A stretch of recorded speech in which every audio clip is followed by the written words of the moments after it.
तो हेलो मेरे प्यारे बच्चों, एक बार फिर से आप सभी का अपने भाई प्रियांशु के यूट्यूब चैनल पर आपका स्वागत है। तो आज की इस वीडियो में मैं आपको कराने वाला हूँ कक्षा 10 का जो चौथा जो पार्ट है बच्चों द्विघात समीकरण। इसको आज हम फुल एक्सप्लेनेशन के साथ हम समझने वाले हैं। तो बिना किसी देरी के आप बने रहें, जुड़े रहें मेरे साथ। और मैं आशा करता हूँ कि मैं आपके लिए ऐसे क्वेश्चन में बताऊँगा जो आपको बोर्ड परीक्षा में 100% देखने को मिलेंगे।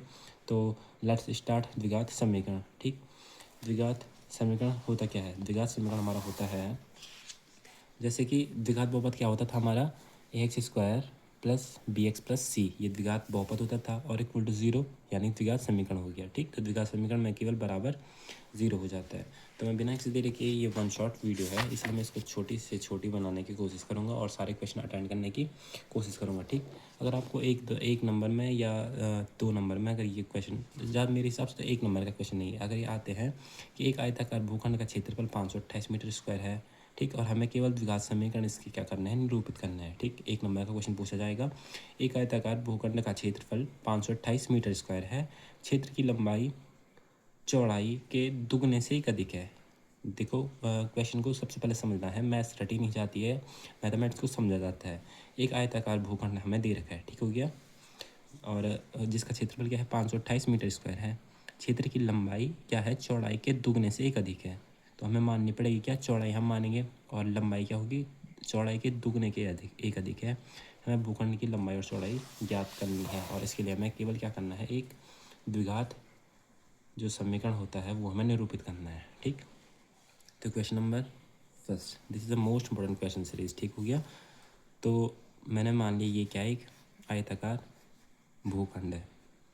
ठीक हो गया, इसका क्षेत्रफल याद रखा हमें 528 मीटर स्क्वायर दे रखा है। मान लेता हूँ मैं, ये क्या है, इसकी चौड़ाई है। ठीक, ये क्या है, इसकी लंबाई है। ठीक हो गया, अब क्वेश्चन कह क्या रहा है, एक बार फिर से देख लें कि एक आयताकार भूखंड का क्षेत्रफल, ठीक हो गया, क्षेत्र की लंबाई चौड़ाई के दुगने से एक अधिक है। तो हम क्या मानेंगे, माना चौड़ाई क्या है, x मीटर, माना मैंने चौड़ाई क्या मान ली, x मीटर है। ठीक,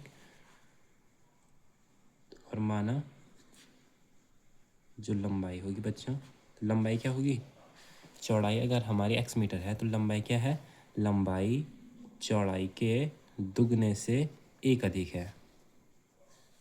ठीक हो गया, अब प्रश्न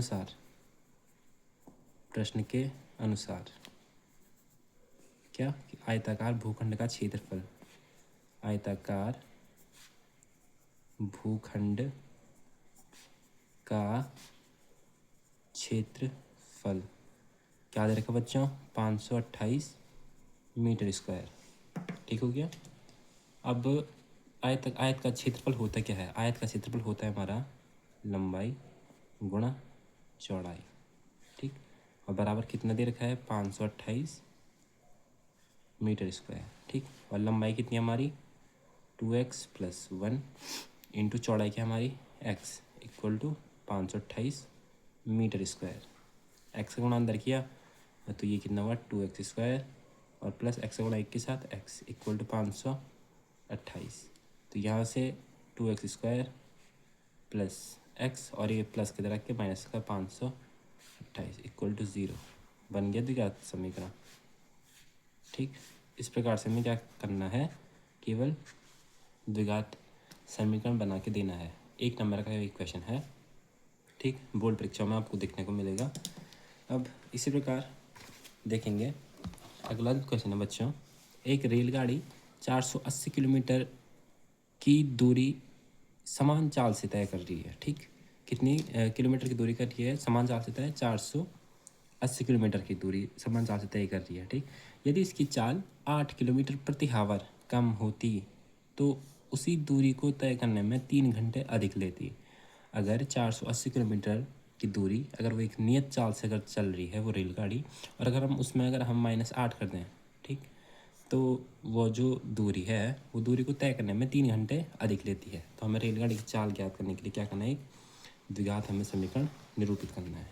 ठीक हो गया, तो अगला जो क्वेश्चन बच्चों, क्वेश्चन नंबर 2, मैं सबसे पहले मान लेता हूँ कि माना जो रेलगाड़ी की चाल है, माना रेलगाड़ी की चाल, बच्चे क्या है रेलगाड़ी की चाल? x किलोमीटर प्रति आवर, मैंने मान लिया, ठीक हो गया। और अब हम जानते हैं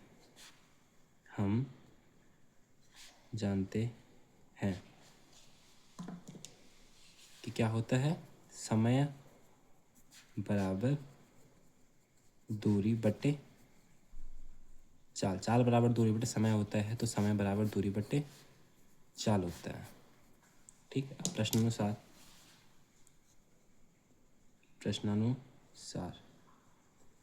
प्रश्न के अनुसार क्या होगा बच्चों कि दूरी कितनी है? दूरी है 480, ठीक। और एक नियत चाल से दूरी कितनी है? 480 किलोमीटर, ठीक। और चाल कितनी है? एक नियत चाल है, कितनी? x किलोमीटर प्रति आवर। उसमें हम क्या कर रहे हैं कि दूरी तो उतनी ही है, ठीक। पर हम इसी चाल में हम क्या कर रहे हैं, जो x जो हमारी नियत जो चाल है, जिस चाल से वो रेलगाड़ी चल रही है, उसमें क्या करें हम 8 क्या कर रहे हैं किलोमीटर प्रति आवर और कम कर रहे हैं। नियत चाल में भी हम 8 किलोमीटर प्रति आवर क्या कर रहे हैं, कम कर रहे हैं। और तब वो समय कितना लेती है? समय लेती है कितना? 3 घंटे। बस हो तो गया क्वेश्चन। अब क्रॉस मैट्रिक मल्टीप्लाई किया, 480 का गुणा किसके साथ करूँगा? x माइनस 8 के साथ, और माइनस इस x का गुणा भी 480 और बटे में ये x का गुणा किसके साथ? x माइनस 8 के साथ, बराबर के इधर 3। 480 का गुणा अगर मैंने अंदर किया तो ये हो मेरे पास 480x, और अगर हम 8 का गुणा 480 के साथ करते हैं तो हमें प्राप्त होगा 8 शून्य की 0, 8 8 64 का 4, हासिल लगा 6, 8 चक्कू 32, और 32 और 6 38, ठीक।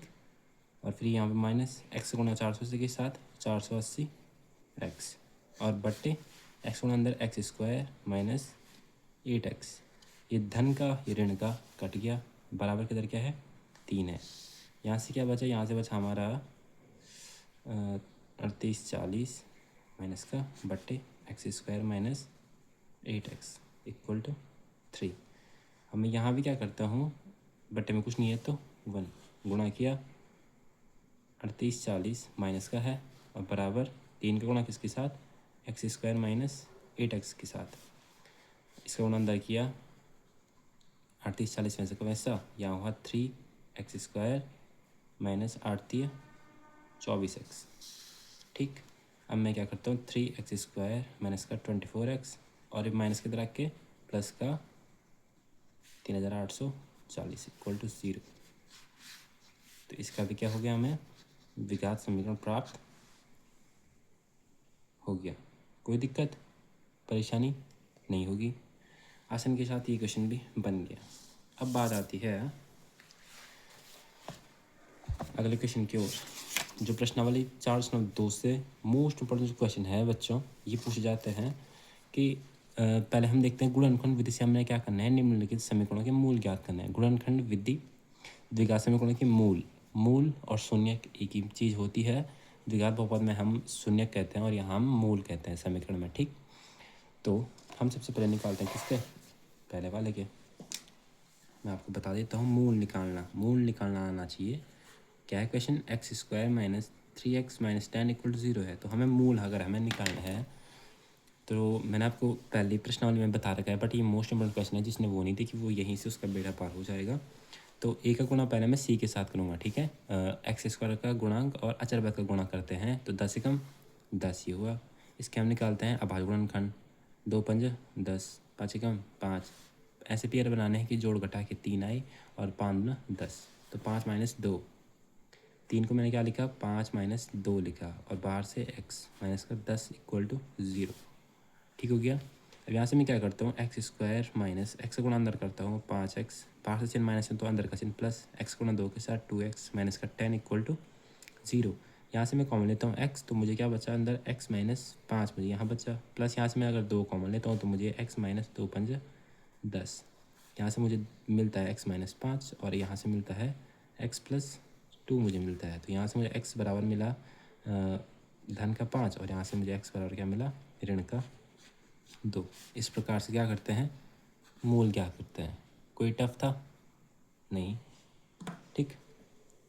इसी प्रकार अगला प्रश्न 2x square plus x minus 6 equal to 0, ठीक हो गया। अब अगला प्रश्न ही है। तो मैंने क्या बोला, एक्स स्क्वायर गुणांक और अचर पद का गुणा करना है। 6 दूना 12, गुणनखंड करो 2 छंग 12, 2 तिया 6, 3 एकम 3, ठीक है।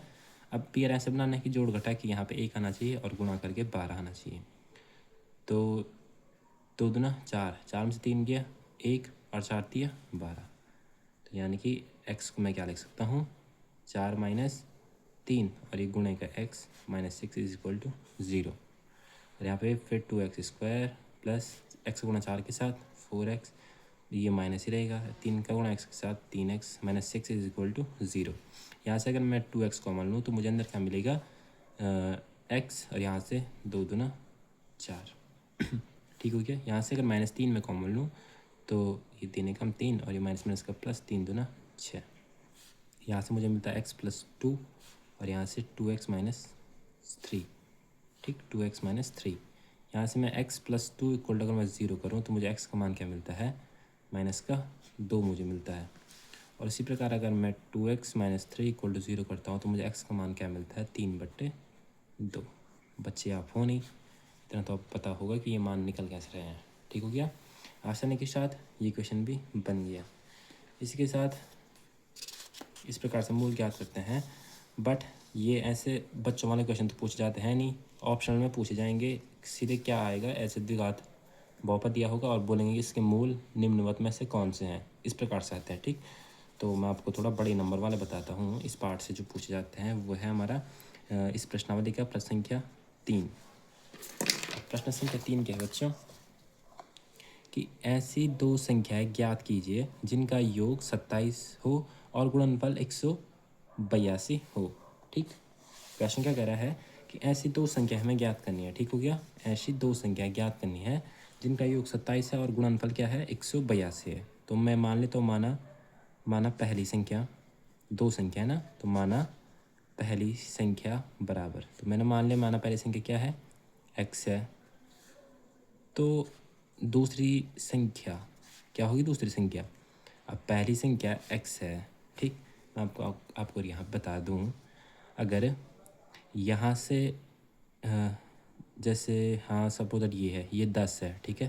10 रुपये तुम्हारे पास हैं, 10 में से तुमने 6 रुपये 1 को दिए, 4 रुपये तुमने 1 को दिए, ठीक। 6 और 4 10 हुआ। तो अगर मैं 10 में से 6 घटाऊँ तो मुझे 4 प्राप्त होगा। 10 में से 6 गया तो 4, 10 में से 4 गया तो 6।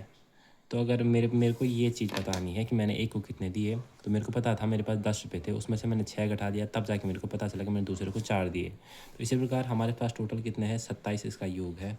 एक संख्या x है तो माइनस एक्स, तभी तो जो संख्या दूसरी वाली आएगी, तो दूसरी संख्या क्या होगी 27 माइनस एक्स, ठीक है। इसी प्रकार अब प्रश्नानुसार, अब प्रश्न के अनुसार क्या कह रहा है बच्चों कि जो पहली और दूसरी संख्या है, ठीक, जो पहली और दूसरी जो संख्या है उनका गुणनफल कितना है 182 है, ठीक हो गया। अब आगे सॉल्व करते हैं। x का गुणा अंदर किया तो ये वो 27x minus x square equal to 182। इसको मैं इधर लेके जाता हूँ तो एक्स स्क्वायर प्लस का माइनस का 27x और ये क्या हो जाएगा प्लस का 182 इक्वल टू 0 हो गया, ठीक। अब मैंने क्या कहा कि हमें बीच में ऐसे पेयर बनाने हैं कि जिनको जोड़ घटा के 27 आना चाहिए और गुणा करके 182, क्योंकि इसका अचरपद तो 1 है, तो एक्स स्क्वायर गुणांक और c का हम गुणा करेंगे तो ये कितना हुआ 182 हुआ। अब यहाँ से 2 छक्का 2 नंबर 18, 2 एकम 2, 7 का जाएगा, 7 एकम 7 और बचेगा कितना, हाँ 7 एकम 7 और 7 या 21, 13 7 91, हाँ 13 कम 13, ठीक हो गया। तो यहाँ से देखो 7 दूना 14, 14 में से 13 गया नहीं, 14 धन 13 27, ठीक। और 14 और 13 का गुणा करके कितना आएगा 182। तो हमें क्या पेयर मिले, x² माइनस 14 धन 13x प्लस 182 इक्वल टू 0, ठीक। तो यहाँ से x² माइनस 14 का गुणा x के साथ 14x, 13 का गुणा x के साथ 13x धन 182 इक्वल टू 0। यहाँ से मुझे x मैंने कॉमन लिया तो अंदर क्या बचा, x माइनस 14 बचा। यहाँ से मैंने धन 13 मैंने कॉमन लिया तो मुझे x यहाँ क्या बचा, x कहीं पे कोई गड़बड़ी तो नहीं हो गई, थोड़ा चेकआउट करो, क्योंकि यहाँ पे प्लस प्लस का प्लस हो रहा ना, बट यहाँ माइनस है। क्या कहा है क्वेश्चन है कि गुणनफल, ठीक है, थोड़ा चेक करो। तो देखो गलती यहीं पे पकड़ी जाती है, बाहर से चिन्ह माइनस था और हमने अंदर का चिन्ह बदला नहीं, ये भी क्या होगा, माइनस का होगा, ये भी माइनस का चिन्ह होगा और ये भी माइनस का चिन्ह होगा। तो माइनस माइनस माइनस प्लस का माइनस हो जाएगा और ये कितनी बार कटेगा, 14 बार कटेगा, क्योंकि बाहर से माइनस था ना तो अंदर का चिन्ह बदल जाएगा। बस मैथमेटिक्स में थोड़ा चिन्हों का ध्यान ज़रा रखना पड़ता है। तो 14 माइनस x 1 हो गया और x माइनस 13 1 हो गया। अगर मैं यहाँ से x माइनस 14 इक्वल टू मैं 0 करूँ तो मुझे एक x की वैल्यू क्या प्राप्त होती है, 14 मुझे प्राप्त होती है, और एक x की वैल्यू मुझे क्या प्राप्त होती है, 13 मुझे यहाँ से मिलती है, ठीक। यानी कि अगर मैं मान लूँ कि पहली संख्या क्या है, पहली संख्या अतः पहली संख्या बराबर 14 होगी, क्योंकि x वह दूसरी संख्या क्या थी, 27 माइनस x थी, तो 27 और x का पे 14 यानी कि 13 आंसर।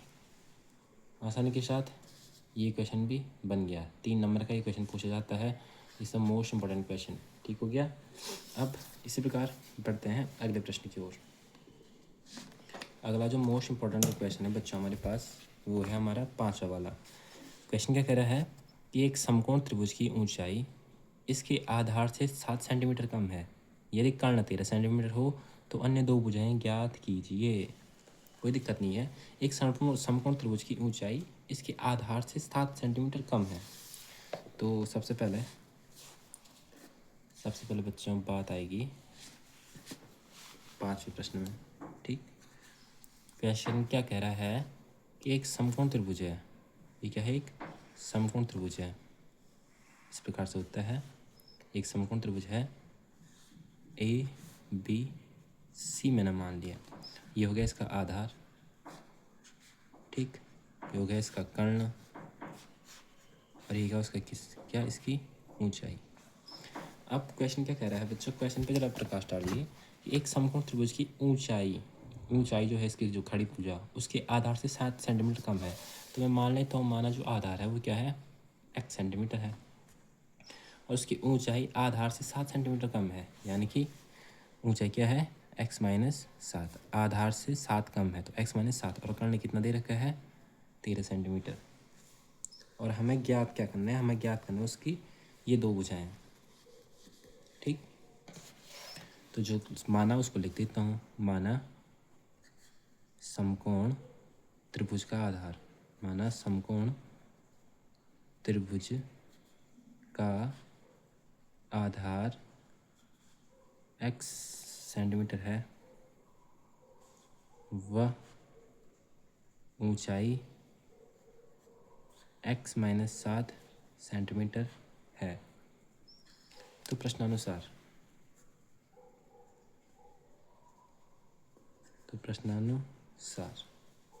समकोण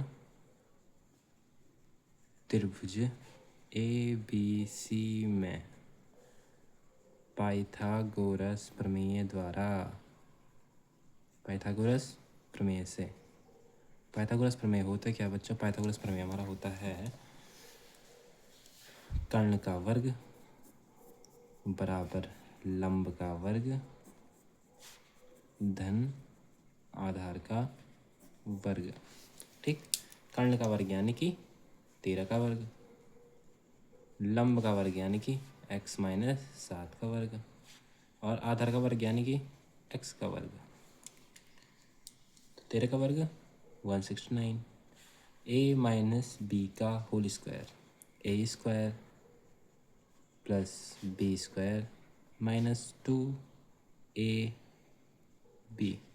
2b हो चाहे 2ab हो, एक ही बात है, प्लस एक्स स्क्वायर यानी कि एक्स स्क्वायर।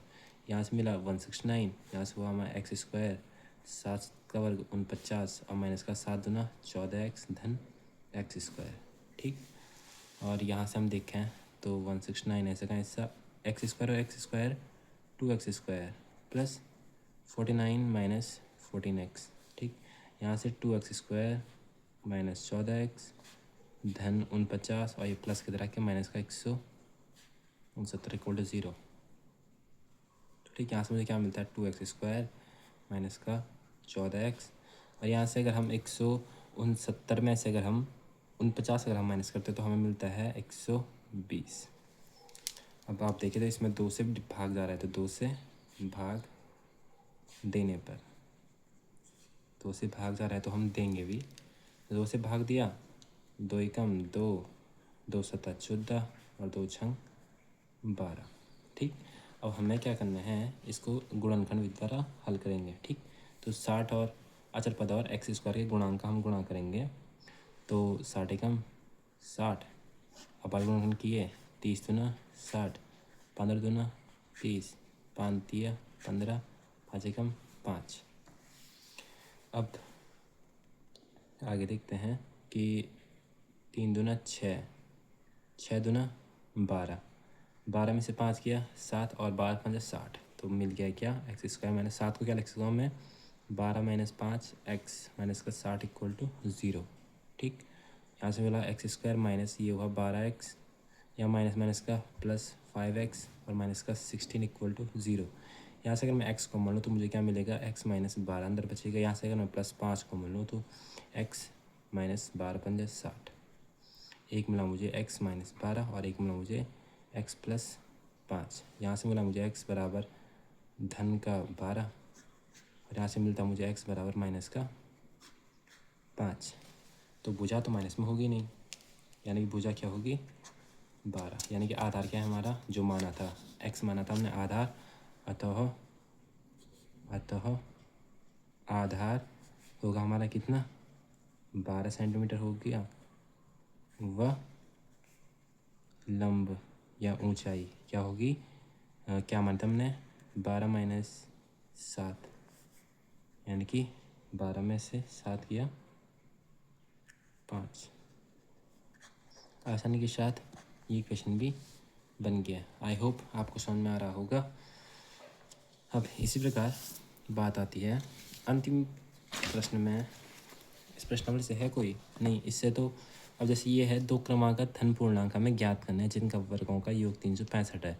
तो क्रमागत धन पूर्णांक जैसे मैंने एक मान लिया, मैंने x है, दूसरा क्या हो जाएगा x प्लस 1 हो जाएगा, और उनके वर्गों का योग यानी कि एक्स स्क्वायर और धन x प्लस 1 का स्क्वायर इक्वल टू 365 हो जाएगा, और उसमें अभी प्रमेय लग जाएगी कौन सी वाली a minus b a plus b का होल स्क्वायर लगेगा। ठीक हो गया, इस प्रकार से होगा।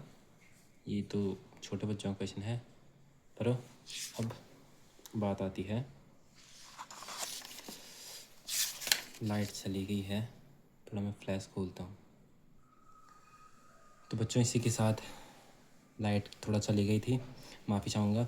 अब बात आती है प्रश्नावली 403 से मोस्ट इम्पोर्टेंट क्वेश्चन। तो यहाँ से देखो मूलों की प्रकृति के बारे में, जहाँ पर भी बात आती है कि मूलों की प्रकृति, तो मैं आपको बता दूँ जहाँ पे बात आएगी कि मूलों की प्रकृति के बारे में, ठीक, तो वहाँ पे हमें करना क्या है कि मूलों की प्रकृति के लिए हमें निकालना है क्या विविक्तिकर।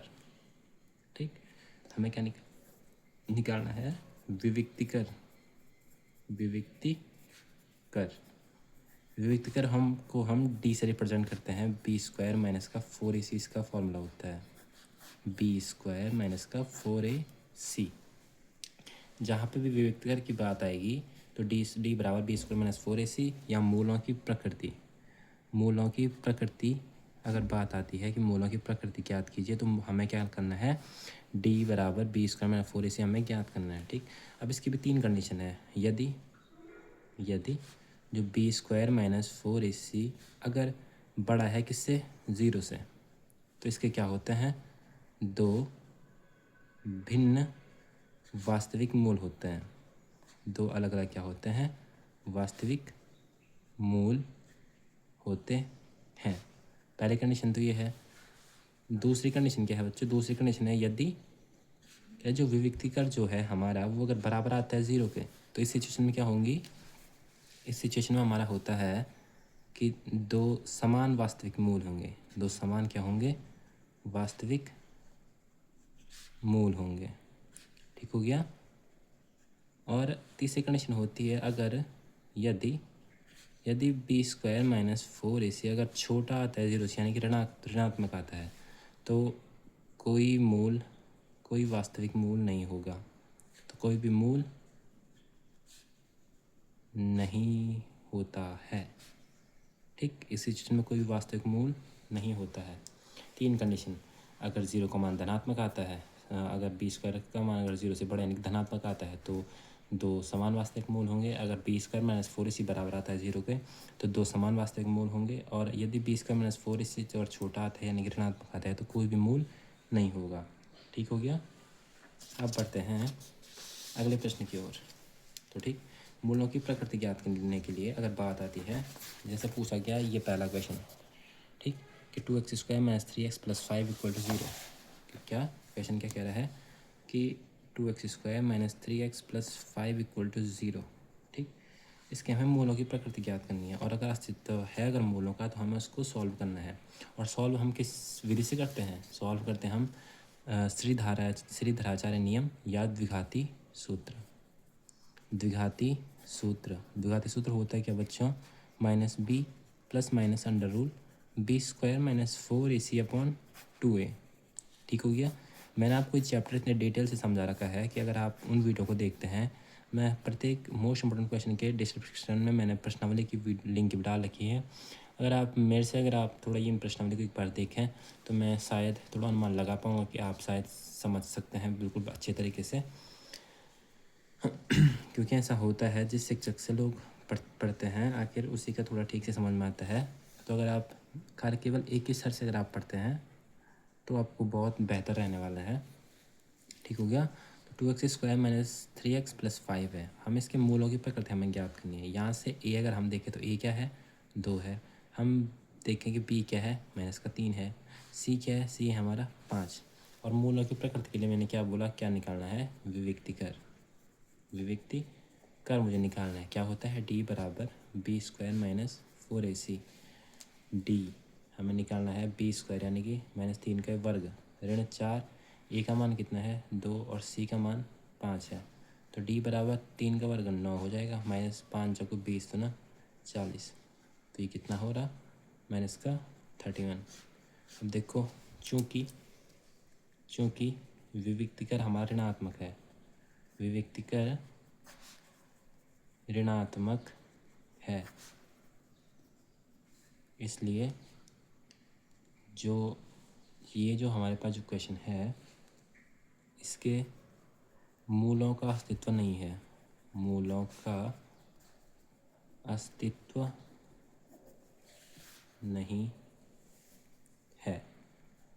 ठीक है, चूँकि जो बी स्क्वायर माइनस 4ac है वो क्या है, छोटा है 0 से। ठीक हो गया। आसानी के साथ ये प्रश्न भी बन गया। इस प्रकार से हमें केवल बताना है। और अब बात आती है अगले क्वेश्चन में। तो जैसे इसका अगला वाला जो क्वेश्चन है बच्चों, 3x square minus 4√3x plus 4 equal to 0। ठीक हो गया। हमें क्या करना है कि मूलों की प्रकृति पहले हमें ज्ञात करनी है, पहले हमें विविक्त कर हमें ज्ञात करना है, और उसके बाद हमें देखना है अगर विविक्त कर मान अगर धनात्मक आता है या बराबर आता है, तो उसके बाद हम क्या करेंगे, द्विघाती सूत्र से क्या करेंगे, उन्हें हम ज्ञात भी करेंगे। ठीक हो गया। तो मैं पहले क्वेश्चन में नोट डाउन कर लेता हूँ बच्चों। प्रश्न संख्या जो 2 है हमारा, वो क्या है हमारा 3x² माइनस का 4√3x और +4 इक्वल टू 0। ठीक, यहाँ से अगर हम देखें तो a का मान कितना है इस समय 3 है, b का मान क्या है माइनस का 4√3 है और c का मान क्या है बच्चों 4 दे रखा है। ठीक, तो सबसे पहले मूलों की प्रकृति के लिए, मूलों की प्रकृति के लिए, तो मूलों की प्रकृति के लिए मैं क्या करूँगा, विविक्ति कर में देखूँगा। सबसे पहले विविक्ति कर यानी कि d बराबर क्या होता है हमारा b² माइनस का 4ac होता है। ठीक हो गया, तो विविक्ति कर d हमें निकालना है b² यानी कि -4√3 का वर्ग और -4, a का मान 3 और c का मान 4। ऐसे अंडर रूट वगैरह वगैरह देखो, हमें कोई सीरियस लेना नहीं है। 4 का वर्ग क्या होता है 16 होता है और अंडर रूट 3 का वर्ग 3 होता है और -4 चौको 16 और 16 48, तो d बराबर 16 48 और माइनस का 48, तो d बराबर 0। अब चूँकि विविक्तिकर b² minus 4ac equal to 0 है, इसलिए दो समान वास्तविक मूल होंगे। ठीक, तो अगर मूल होंगे तो हमें क्या करना है, श्रीधराचार्य नियम से या द्विघाती सूत्र से। द्विघाती सूत्र होता है क्या बच्चों हमारा, x बराबर होता है हमारा -b plus minus √b² minus 4ac upon 2a, ये होता है हमारा द्विघाती सूत्र। ठीक, मान में पुट करूँ तो x बराबर -b, माइनस तो ये फॉर्मूला क्या है और b क्या है हमारा माइनस का 4√3 है और धन √b² माइनस 4ac जो अभी निकाला, टोटल d हमने जो निकाला 0 है और बटे 2 और एक ही जगह पे 3। हाँ ठीक, आगे सॉल्व करो। x बराबर ये जगह हमारा माइनस माइनस का प्लस का 4√3 और ये प्लस माइनस क्या हो जाएगा 0 हो जाएगा और बट्टे 3 दूना 6। ठीक हो गया। अब यहाँ से मैं क्या करता हूँ, जो x बराबर जो है 2 दूना 4 2 3 6, तो कितना मिला 2√3 प्लस माइनस 0 बट्टे 3। ठीक, तो यहाँ से यदि प्लस लेने पर, एक बार मैं यहाँ से केवल प्लस लूँगा तो यानी कि x बराबर 2√3 प्लस 0 बट्टे 3, तो x का मान क्या मिला मुझे 2√3 बट्टे 3। इसके बाद माइनस लेने पर तो x बराबर 2√3, इस समय माइनस 0 ले लूँगा बट्टे 3, तो x बराबर 2√3 बट्टे 3, दो समान वास्तविक मूल होंगे। इस प्रकार से क्वेश्चन हल हमें करने हैं। ठीक हो गया, इस प्रश्नावली से मोस्ट इम्पोर्टेंट क्वेश्चन यही था। अब इसी प्रकार तीसरा वाला भी होगा। ठीक, अब सभी तो मैं बताऊंगा नहीं। अब इसी प्रकार बच्चों मैं अगर आपको बता दूं कि जो ये के का मान जो ज्ञात करने की जहाँ पे बात आती है, तो उनके लिए ये टफ होते नहीं है। जैसे बच्चे बोल देते हैं कि अब इसमें के आ गया, अब इसका मान कैसे निकालेंगे। जब मैं था तो मेरे को भी इसी प्रकार से डर लगती थी, लेकिन कुछ होता नहीं है। क्वेश्चन देखो, निम्न द्विघात समीकरण में के का हमें ऐसा मान ज्ञात कीजिए कि उसके दो बराबर मूल हों। क्या कह रहा है क्वेश्चन की दो बराबर मूल हो। क्वेश्चन के दो बराबर मूल कब होते हैं, जब b² माइनस 4ac बराबर क्या होता है 0 होता है, तभी तो होता है बराबर मूल। मैं आपको बता रहा हूँ ना कि जब बराबर मूल तब होता है जब b² minus 4ac equal to क्या होता है 0 हमारा होता है।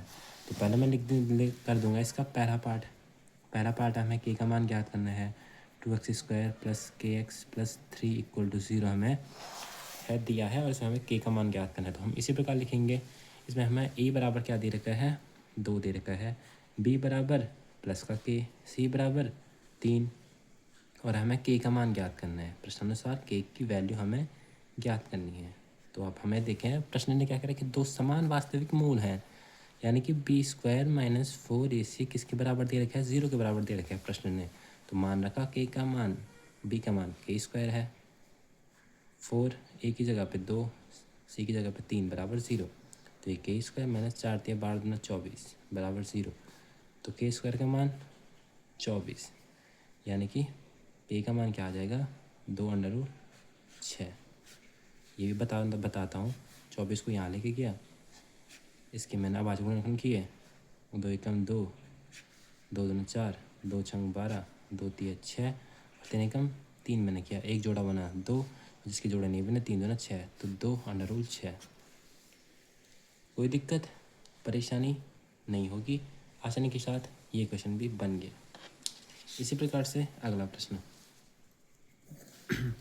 इसका दूसरे वाले में हमने के का मान ज्ञात करना है। के एक्स एक्स माइनस 2 + 6 = 0। के एक्स इंटू एक्स माइनस 2 + 6 = 0।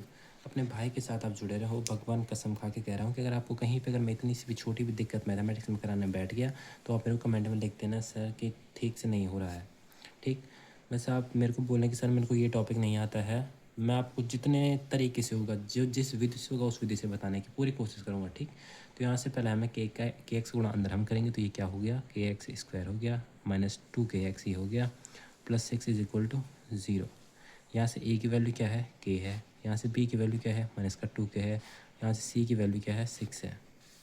ठीक, और प्रश्न के अनुसार दिया क्या है, दिया है कि जो मूल जो है वो क्या है, समान है। ठीक, तो मान रखा बी के स्थान पे बी का मान, ए के स्थान पे ए का मान, सी के स्थान पे सी का मान। तो 2 का वर्ग धन का 4 के का वर्ग के स्क्वायर 6 चक्कू 24 के = 0। यहाँ से देखो 4 के मैंने कॉमन लिया तो अंदर क्या बचा, के और 6 चक्कू 24 = 0। एक मिला मुझे क्या, 4 के = 0। यहाँ से के की वैल्यू क्या हुई, 0। ये गुणे भाग में तो गुणे में तो भाग में, तो के की वैल्यू क्या मिली, 0। और यहाँ से अगर मैं के -6 = 0 करता हूँ तो मुझे यहाँ से के की वैल्यू क्या मिली, +6। आंसर, कोई दिक्कत परेशानी नहीं होगी, आसानी के साथ ये प्रश्न भी बन गया। ठीक हो गया।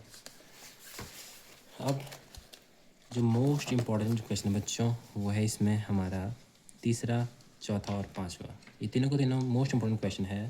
तो तीसरे वाले पे बात आती है कि क्या एक ऐसी आम की बगिया बनाना संभव है। ठीक, क्या संभव है, जिसकी लंबाई और चौड़ाई जिसकी जो लंबाई है वो चौड़ाई से दुगनी हो, चौड़ाई की दुगनी है। ठीक है, लंबाई है क्या है, चौड़ाई से दुगनी है।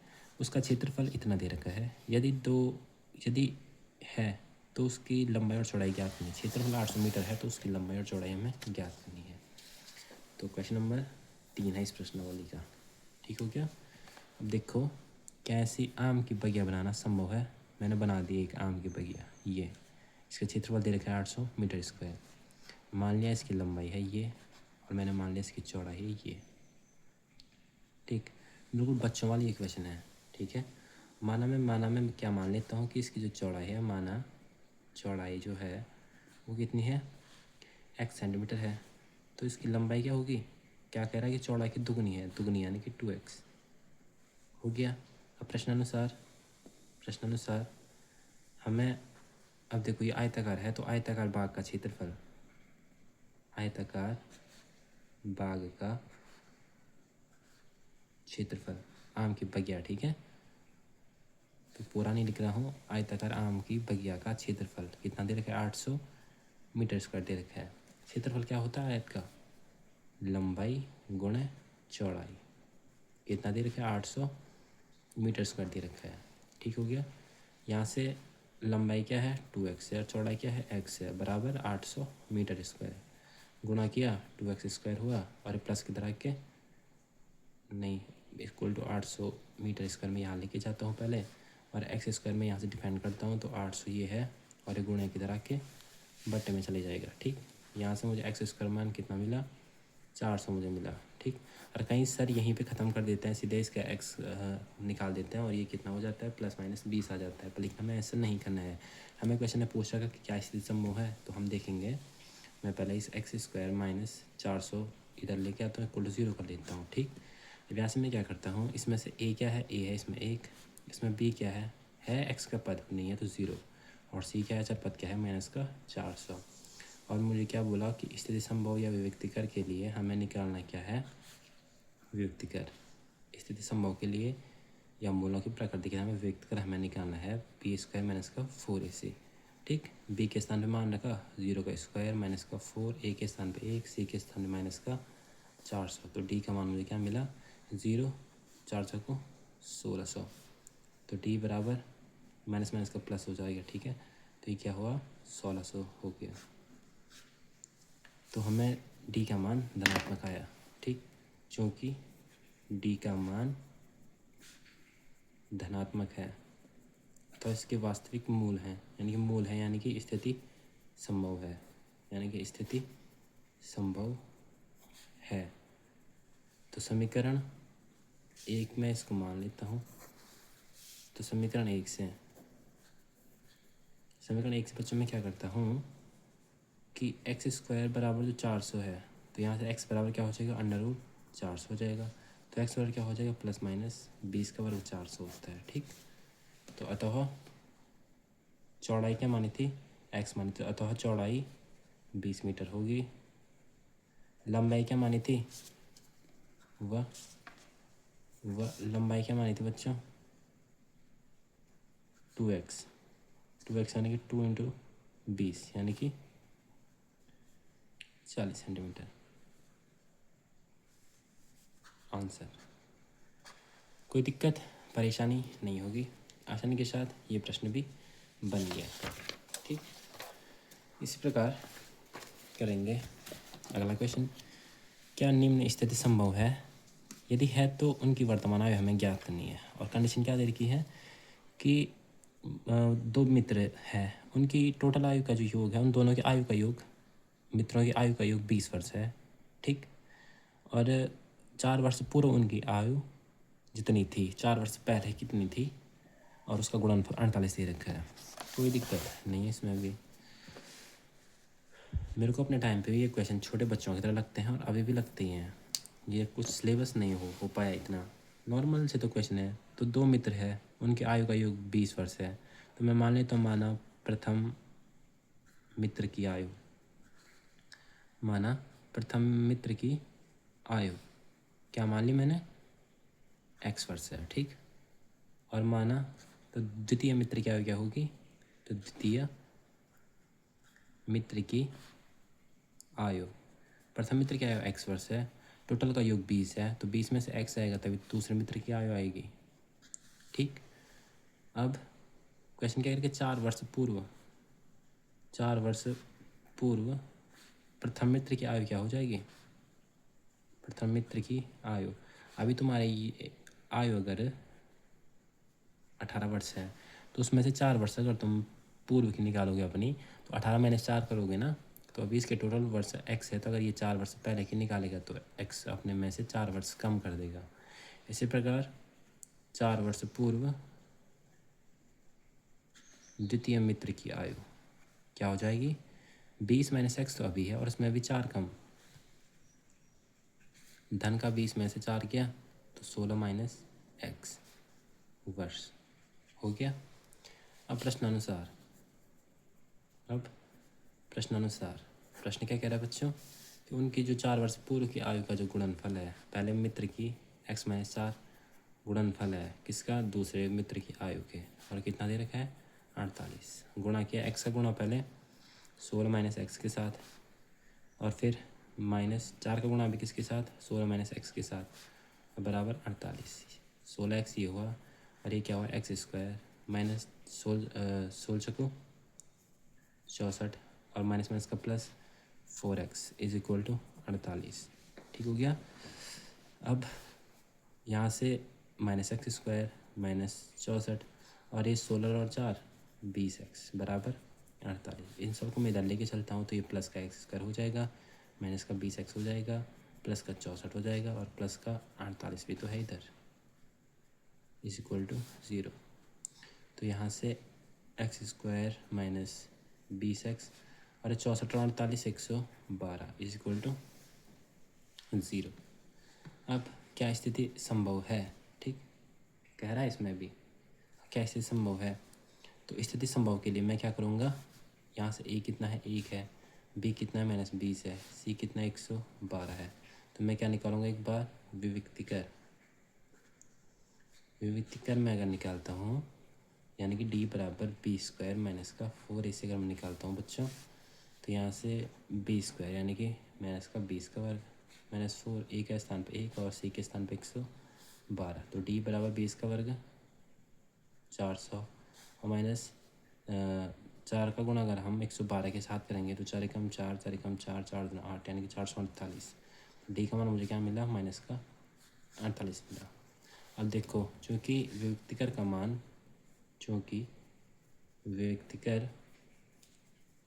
ऋणात्मक है इसलिए स्थिति संभव नहीं है, स्थिति संभव नहीं है। कोई दिक्कत परेशानी नहीं होगी, आसानी के साथ ये क्वेश्चन भी हो गया। अब बात आती है बच्चों अगले प्रश्न की ओर। ठीक, तो इसका अंतिम जो प्रश्न है हमारा 5वां वाला, उसमें क्या कह रहा है, उसमें कह रहा है कि क्या परिमाप 80 मीटर तथा क्षेत्रफल 400 मीटर स्क्वायर के एक पार्क को बनाना संभव है? यदि है तो उसकी लंबाई और चौड़ाई हमें ज्ञात करनी है। ठीक हो गया? क्या एक परिमाप इतना दे रखा है और क्षेत्रफल दे रखा है, लंबाई चौड़ाई में कोई संबंध वगैरह नहीं दे रखा है। क्या परिमाप 80 मीटर तथा चौड़ा क्षेत्रफल 400 मीटर के एक पार्क को बनाना संभव है? यदि है तो उसकी लंबाई चौड़ाई हमें ज्ञात करनी है। तो मैं सबसे पहले मान लेता हूँ कि माना ये क्या है, हमारा एक पार्क हो गया। अब मुझे पता नहीं वर्ग का है किसका है, तो मैं कुछ तो मुझे मानना ही पड़ेगा ना। तो मैंने मान लिया कि ये एक आयत का है, इसकी मान लिया मैंने लंबाई ये है, इसकी मैंने मान ली चौड़ाई ये है। ठीक हो गया? मान लिया मैंने इसकी लंबाई x मीटर है और इसकी चौड़ाई क्या है, y मीटर है। ठीक, मान लिया, माना लंबाई मैंने क्या मानी, x मीटर है और मैंने चौड़ाई क्या मानी, y मीटर है। और प्रश्नानुसार प्रश्न क्या कह रहा है बच्चों हमारा कि पार्क का परिमाप दे रखा है। कितना दे रखा है, 80 मीटर दे रखा है। परिमाप क्या होता है, आयत का 2 गुणा गया लंबाई धन चौड़ाई होता है। ठीक, कितना दे रखा है, 80।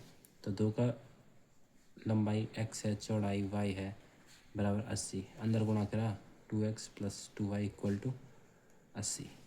ठीक, अगर मैं 2 का गुणा अगर मैं अंदर न करूं, अगर आप देखें मैं 2 गुणा अगर अंदर न करके बल्कि x + y ऐसा कैसे रखूं, और ये 80 और एक गुणे का है तो बट्टे में लिख के जाता हूँ। ठीक, तो x + y मुझे क्या मिलता है, 40 मुझे मिलता है, इक्वेशन नंबर फर्स्ट। और यहाँ से अगर मैं केवल y का मान निकालूँ तो क्या हो जाएगा, 40 - x। ठीक, प्रतिस्थापन विधि से हम इसको हल कर सकते थे अगर हम निकालें 2 समीकरण। और अब दूसरी सिचुएशन क्या दे रखा है, पार्क का क्षेत्रफल। परिमाप हमने ज्ञात कर दिया, पार्क का क्षेत्रफल क्या दे रखा है, 400 मीटर स्क्वायर।